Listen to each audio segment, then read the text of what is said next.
In today's episode, we are going to be discussing the strategies for dealing with bad reviews in your salon. If you're a salon owner, you're going to discover the importance of not taking bad reviews personally and the opportunity that they can present for communication and education. So if you're a salon owner, make sure that you check in the show notes for a full checklist on how to create a holistic salon blueprint for your business. And then there's also another added freebie in there where you get the clean beauty advisor that is like having me in your back pocket. Welcome to the Salon Owners Holistic Blueprint, your podcast for unlocking the secrets to a thriving salon business through holistic practices. I'm Jacquelyn Rodriguez, your host, and join me each week as we explore wellness, sustainability, and business success.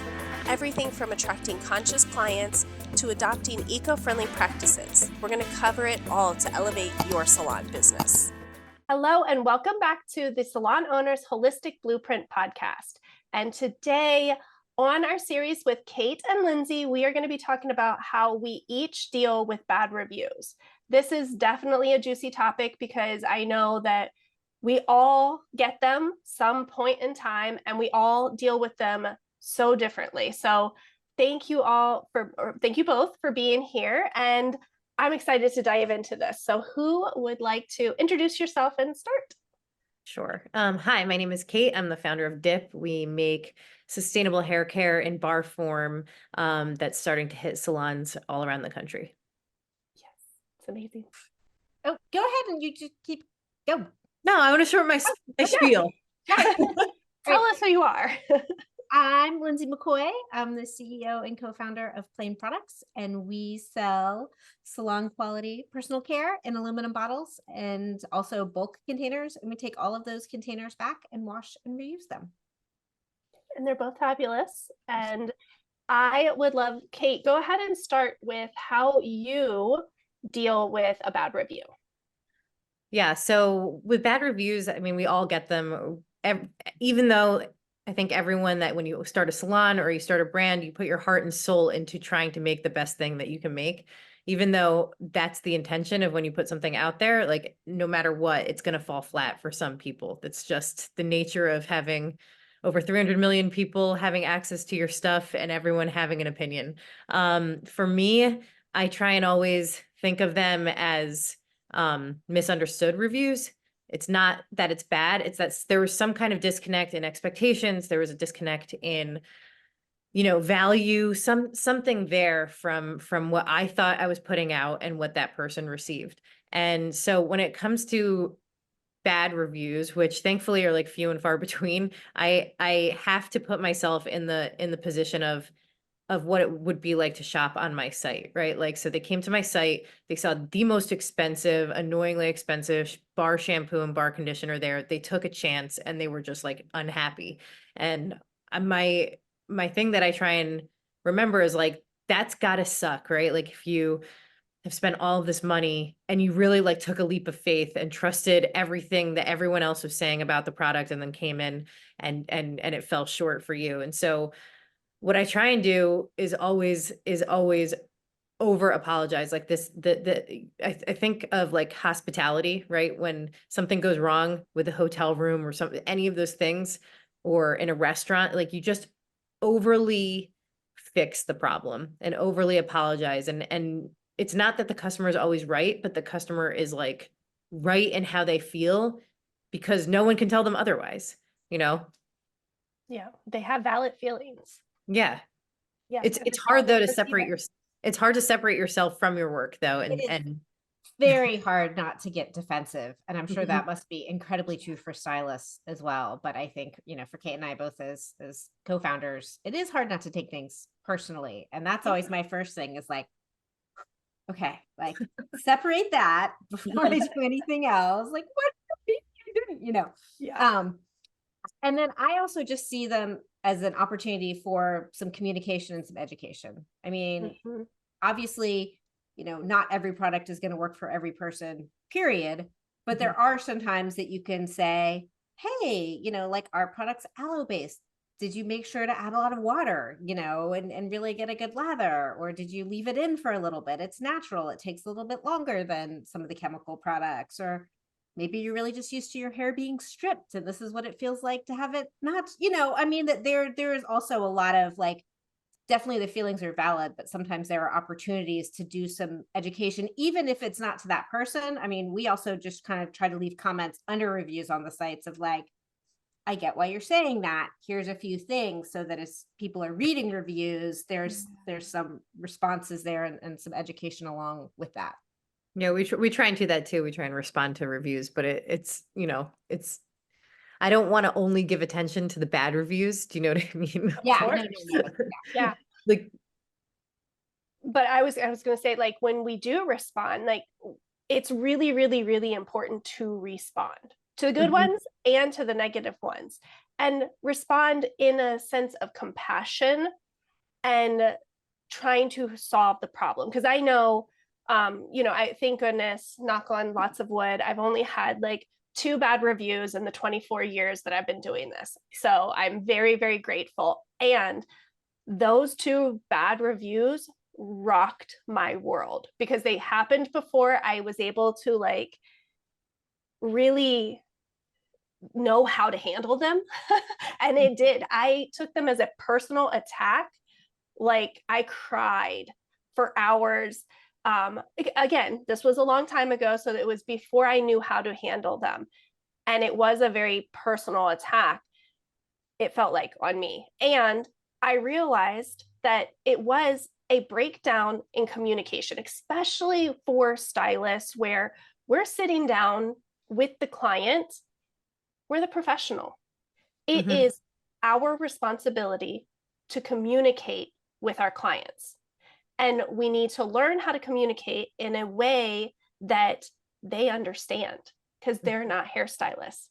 They don't care whether it's a level 5 or a level 6. They don't care. They don't know. They have no idea. They see a picture. They say, I want this. And if you say I can do it, they expect what you say.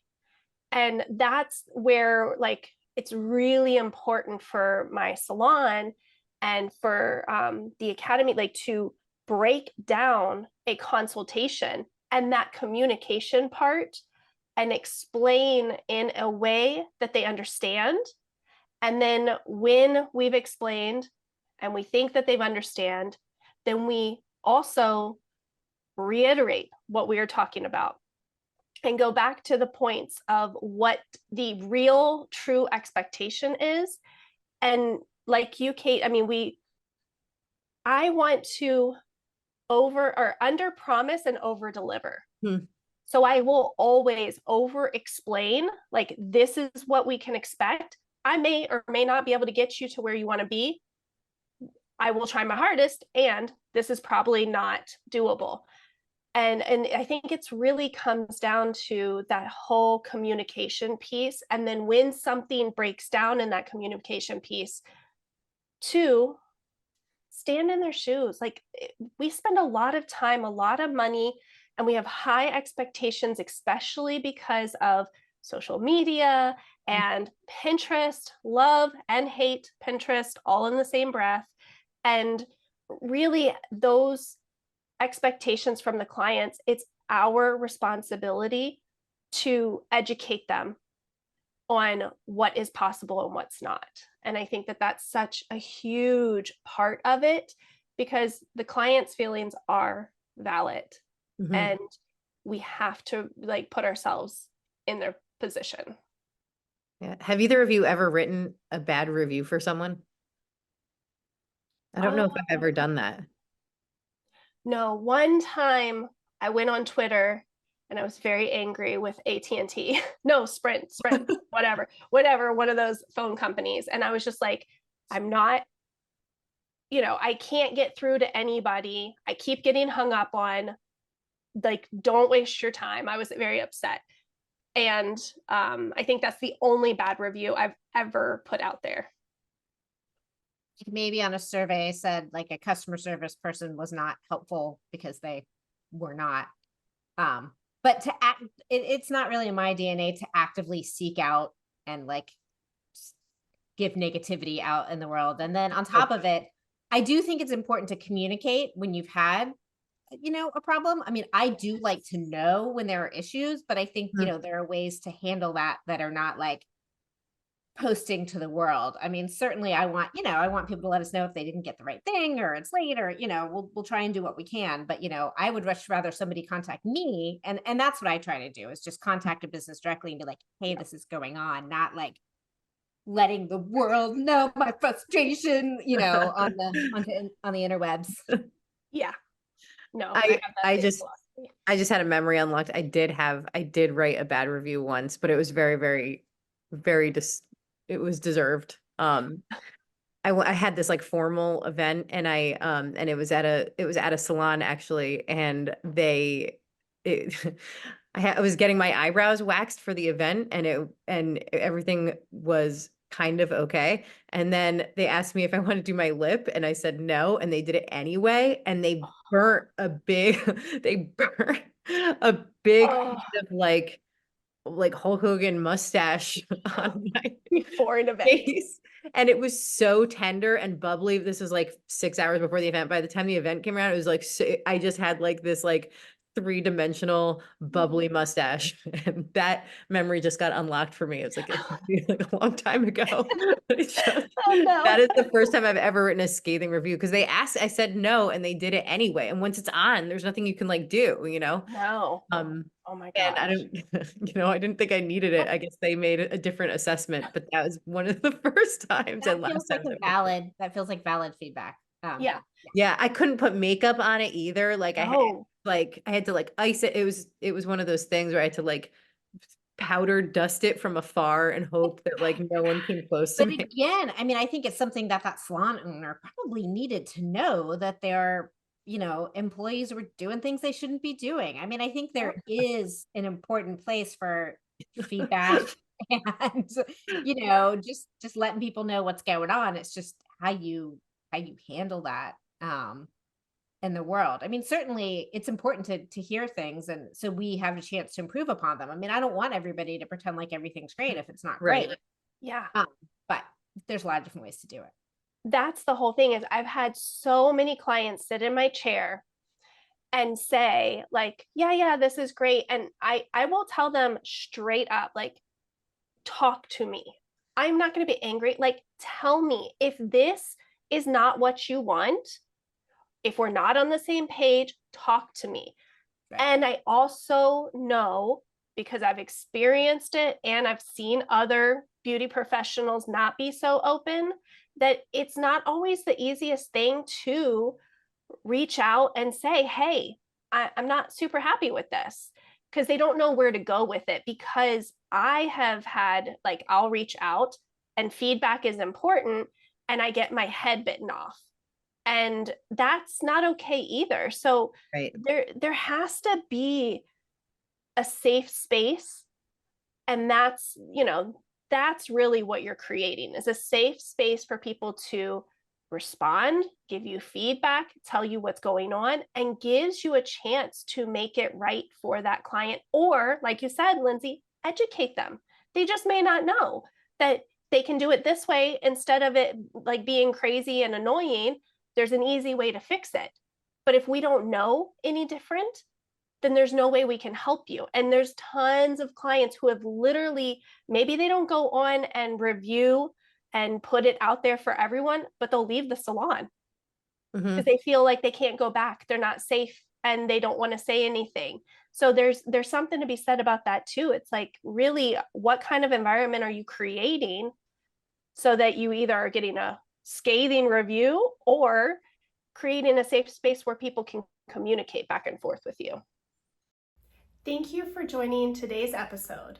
I really hope you enjoyed the training. And if you have any questions about anything I talked about in today's training, or honestly, anything I've talked about on this podcast, I want you to go to www.cleanbeautybiz.com/advisor.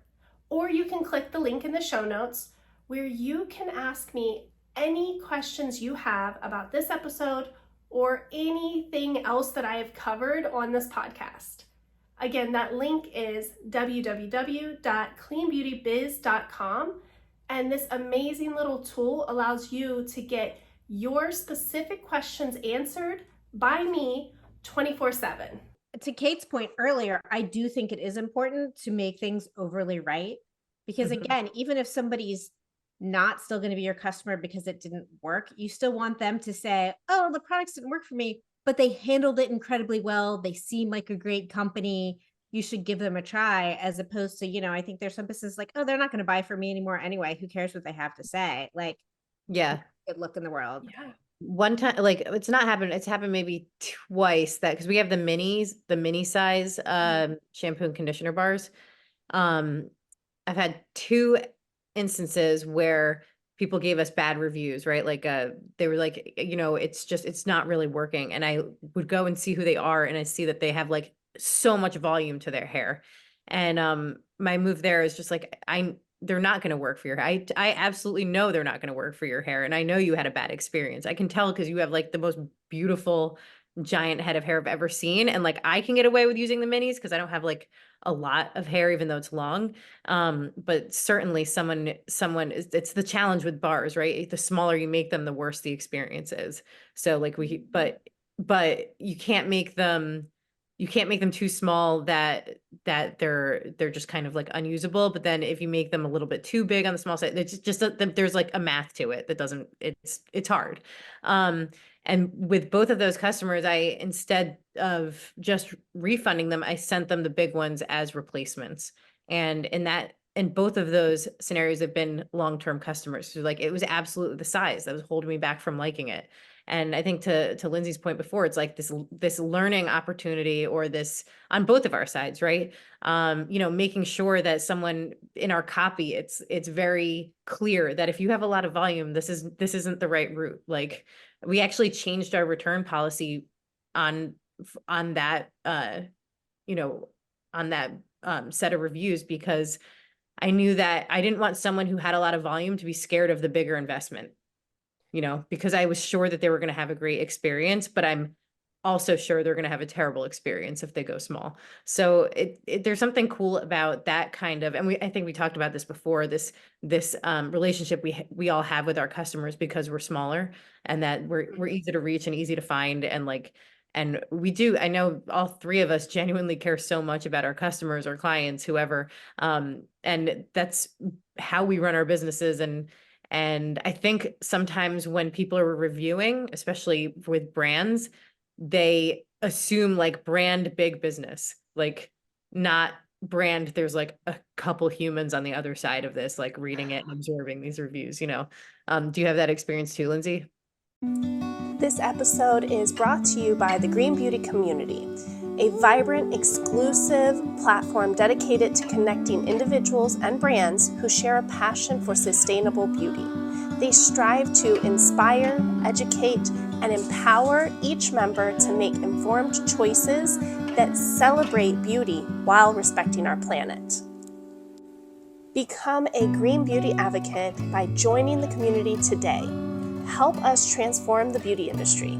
Get access to sustainable education, connect with sustainable brands, and learn more about eco-friendly practices. Click the link in the show notes to get your exclusive discount code today.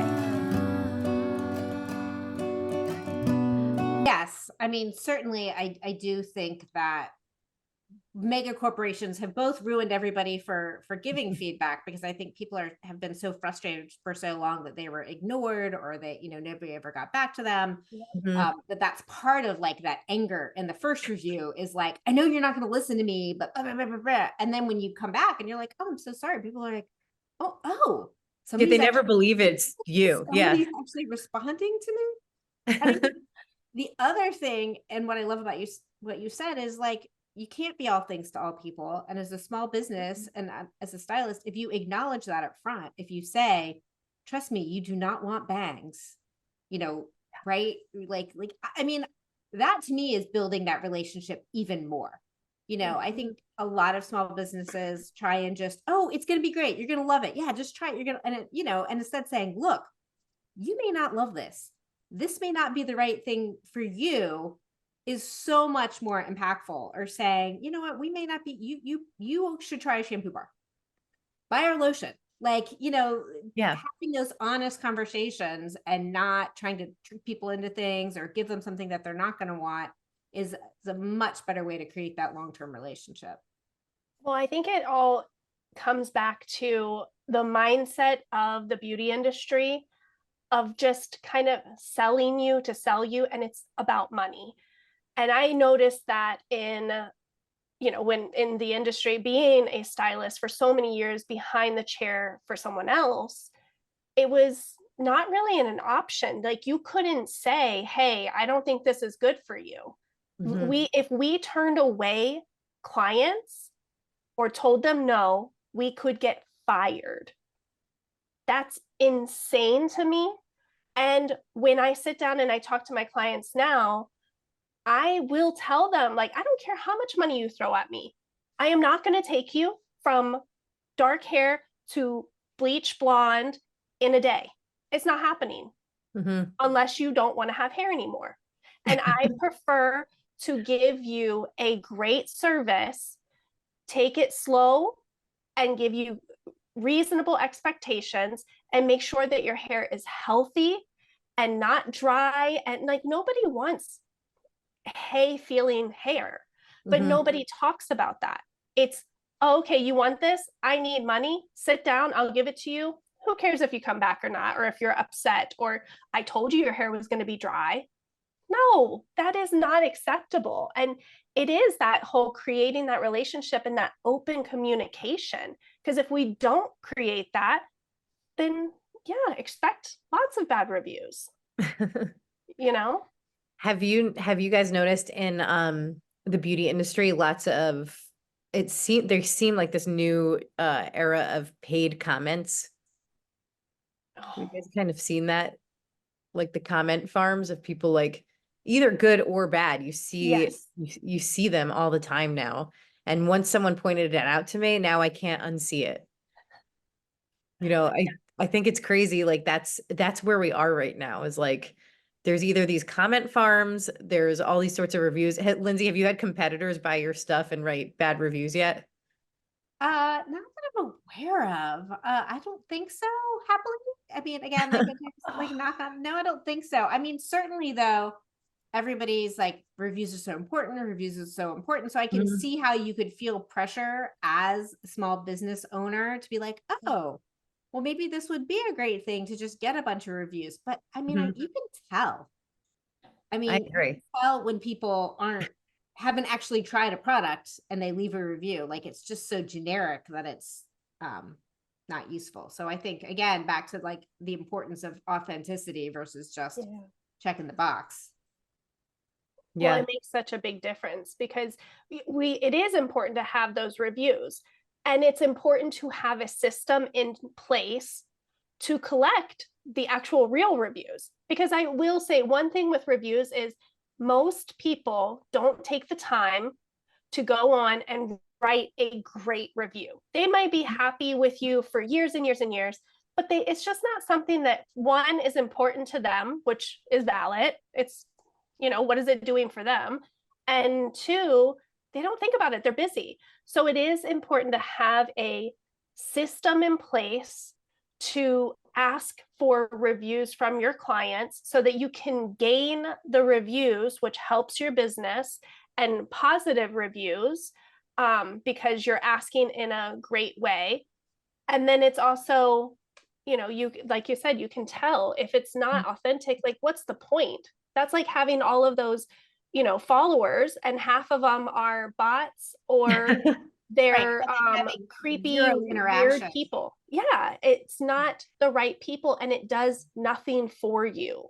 But you're absolutely right that it is worth the effort to get the reviews, and whether that's offering coupons or incentives or trying to get people to do it while they're in the shop and they're happy and they're loving the glow of the haircut.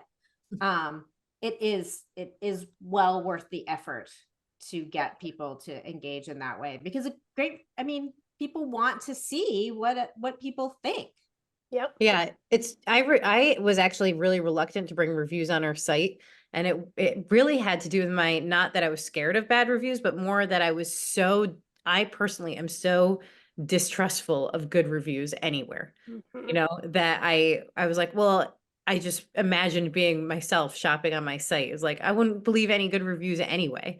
And it was one of those things that I think I've been proven wrong, that I think reviews are helpful. I think that we made sure we made sure that the review platform we chose made it so that people could say everything about their hair, like whether it was dyed, short, long, like you know, what That's their cool. yeah, what their hair gray, but I'll send it over to you, Lindsay, if you want to check it out. And that has made like a world of difference. I took me a long time to find a review platform that I think mattered for what we sell, because what we're doing is selling things for all hair types, and that annoys people, right? Like it annoys people when they see all hair types, and I get it. So it took me a long time to find the right program that like let people see like what other people with their hair type said.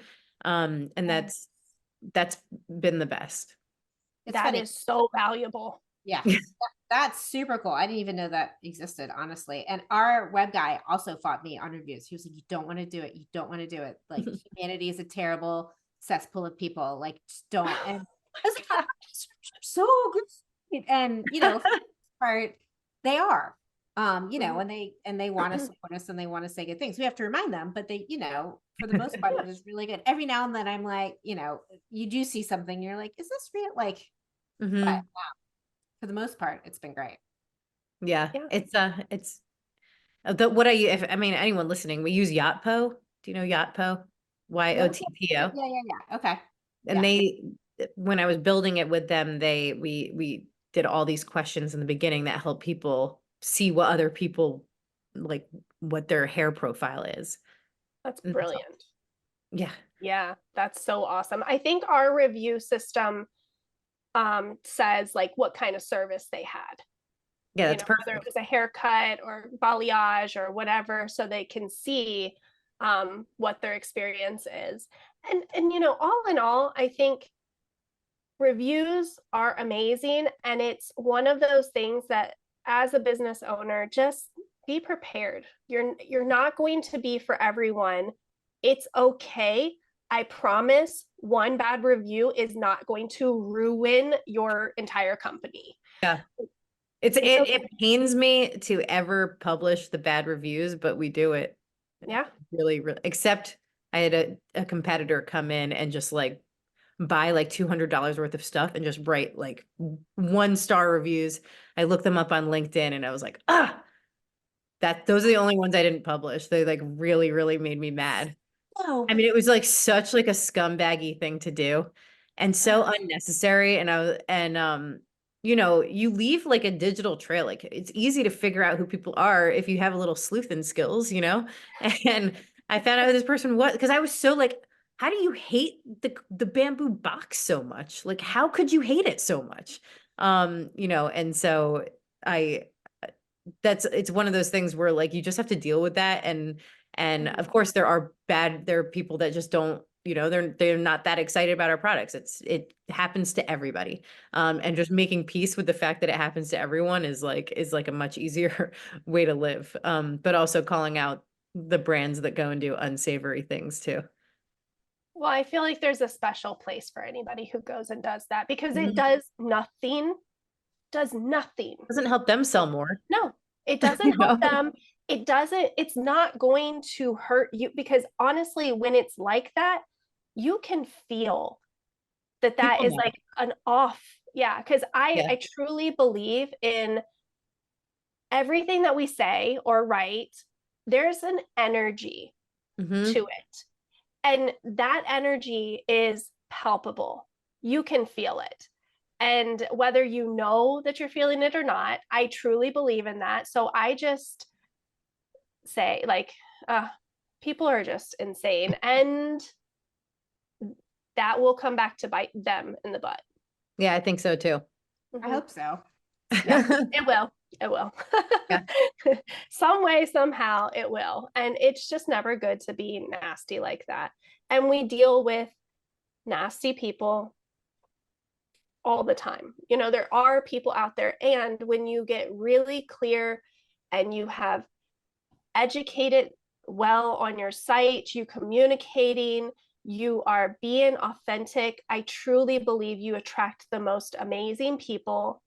So you deal with so much less of that negativity, simply because, again, your words are everything, and there is a vibration and an energy to everything you say, and it will repel people who want nothing to do with positive, like happy-go-lucky people. I repel plenty of people, and I am okay with this.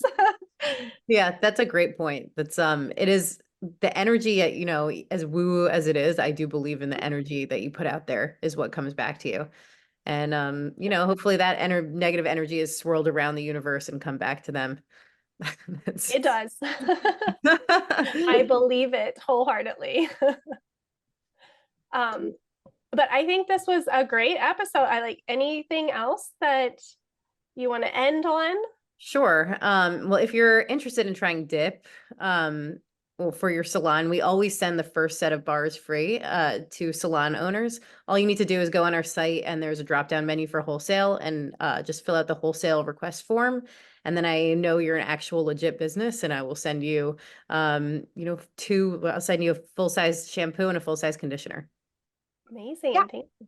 And we're the same. We have a contact form on our website as well. And again, just let us know who you are and what you're interested in, and we're happy to send out some samples. So and I will have all of that information in the show notes. And as a salon owner who has both of their products in the salon, I also want to comment below and let me know if you would like me to go over how I pick my wholesalers. And because we're starting a mini refillery in the salon, if you want to hear that journey and how I chose the products that we're carrying, and all of that. So comment below and let me know if that's something you want to hear, and I'll make an episode about it. So again, thank you both for being here and having such a great conversation. Make sure that you go on, you follow all of us, you leave a comment, let us know what you took away from this episode, and see you on the next one. Thank you for tuning in to the Salon Owners Holistic Blueprint. If you enjoyed today's episode, be sure to follow and subscribe. Until next time, stay inspired, stay passionate, and keep thriving in the world of holistic beauty.